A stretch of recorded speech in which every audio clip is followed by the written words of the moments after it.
As explosions rocked Iran's capital, Donald Trump issued a chilling warning saying, "Nobody knows what I'll do. Next week will be big," he said. "My patience has run out," unquote. Trump said that Tehran had reached out for talks but declared it was too late, calling Iran totally defenseless. According to reports, Trump has approved the attack, the plan of the attack on Iran, but has withheld the final order. Trump's sharp rhetoric triggered a furious response from the supreme leader of Iran, who has accused him of making cowardly threats and asserted that Iran won't accept peace under threats. Meanwhile, Israeli Prime Minister Netanyahu has released a statement saying Israel has complete control over Tehran's skies and that Israel is hitting Iran with tremendous force. He's further thanked U.S. President Donald Trump for standing by Israel.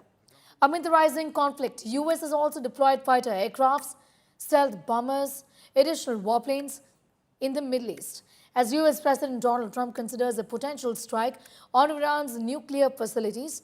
One of the U.S.'s doomsday planes flew to Joint Base Andrews in Washington. I have ideas as to what to do, but I haven't made a final. I like to make the final decision 1 second before it's due, because things change. I mean, especially with war, things change with war. It can go from one extreme to the other. We have the best weapons in the world, by far, nobody close, and certain countries take advantage of that. Israel has incredible weaponry, so we'll see what happens. I've been asked about it by everybody, but I haven't made a decision. He said I was going back home to make a ceasefire. Not a ceasefire. We're long beyond ceasefire. And I said, why do you say that? Why would you say ceasefire? It's a bad term to use. Because a ceasefire means like everything's going swimmingly, we'll take a little time off. It's not. We're not looking for a ceasefire. We're looking for a total, complete victory. Again, you know what the victory is. No nuclear weapon. Well, I don't want to get involved either, but I've been saying for 20 years, maybe longer, that Iran cannot have a nuclear weapon. I've been saying it for a long time. And I think they were a few weeks away from having one. And they had to sign a document. I think they wish they signed it now. It was a fair deal. And now it's a harder thing to sign, It's a lot of water over the dam. But, it's very, I say it very simply. Iran can't have a nuclear weapon. Too much devastation. And they'd use it. I believe they'd use it. Others won't use it, but I believe they'd use it. So that's it. It's very simple as far as I'm concerned. They can't have a nuclear weapon. You had to go home. It was suspected from the beginning that America was also involved in this malicious move of the Zionist regime. But with these recent statements that they are making, this suspicion is being strengthened day by day. The Iranian nation stands firm against the imposed war, as it has stood so far, and stands firm against the imposed peace. The Iranian nation will not surrender to anyone in the face of imposition. The Zionist enemy has made a big mistake, committed a big crime, and must be punished, and is being punished. It is being punished right now. The Americans, those who are familiar with the politics of this region, know that America's intervention in this matter is 100% to their detriment. What they will suffer in this regard is much greater than what Iran may suffer. The damage America will suffer if it makes a military intervention in this field will undoubtedly be irreparable. אני מבקש להודות לנשיא טראמפ, ידיד גדול מאוד של מדינת ישראל.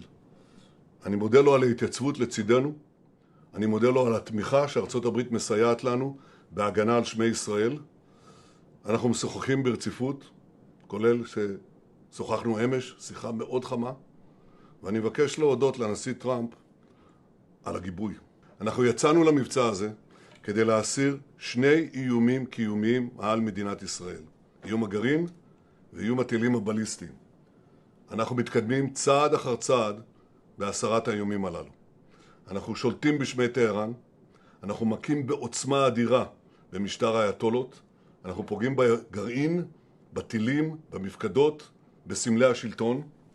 Netanyahu soykırım suçunda zalim Hitler'i çoktan geride bırakmıştır. İran'ın İsrail'in bu haydutluğu karşısında, bu devlet terörü karşısında kendisini savunması son derece doğal, meşru, hukuki bir haktır. Üstelik bu saldırılar İran'ın nükleer müzakereleri devam ederken düzenlenmiştir. Kendisi nükleer silahlara sahip olan, üstelik nükleer çalışmalarında hiçbir uluslararası kuralı tanımayan İsrail, müzakerelerin bitmesini beklemeden, sonucu beklemeden tam olarak terör eylemi gerçekleştirmiştir. There's only one person that was elected president of the United States. Yeah. And the American people elected him to make these decisions on their behalf. And if and when those decisions are made, the department is prepared to execute. And Secretary, Iran's military and leadership is in complete disarray right now because of the bold actions by Israel. Which we did under the Biden administration. We know right now that Tehran understands exactly what the president is saying. He set 60 days. The world can believe it, and the world cannot believe it. He set 60 days. They had an opportunity to make a deal. They should have made a deal. President Trump's word means something. The world understands that. And at the Defense Department, our job is to stand ready and prepared with options, and that's precisely what we're doing. I'm going straight across to Ashraf Vani for more details on that story. Ashraf, the big question really here is on what Donald Trump would be doing, given that he said that something big is going to happen. And pat comes a response from Iran as well, that if you poke your nose, if you interfere, there will be damage. And that's going to be unthinkable, isn't it?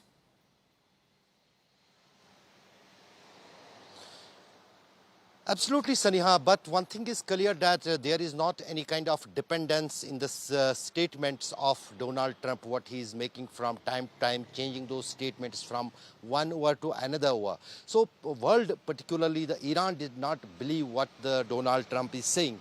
But one thing is clear that Benjamin Netanyahu is desperate to drag the US in this war because he is now getting the blows of the Iranian missiles on his homeland, and the people are getting worried inside the Israel. The Israeli population is not used to the kind of wars. They have not faced these kinds of lockdowns.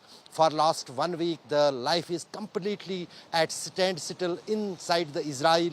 Now it is the big question whether the people in the Israel will go along the flag, what we have seen during last few days after the today's missile strikes which have hit the civilian targets in the Israel, and what Israel is doing for years in the different countries of the Gulf, including now in Iran for last few days.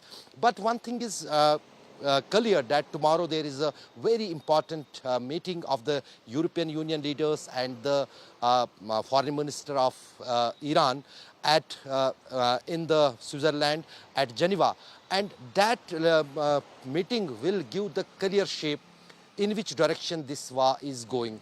Donald Trump as well as the US have the experiences of indulging into the affairs of different countries into the Middle East, whether it was the infiltration or we can say the capturing of the Iraq, but how the bad experiences they had with the US Army as well as the US establishment are in the minds of the US policymakers. So that is why now everyone in the US says that it is the Donald Trump who will decide the further course of the US in this war.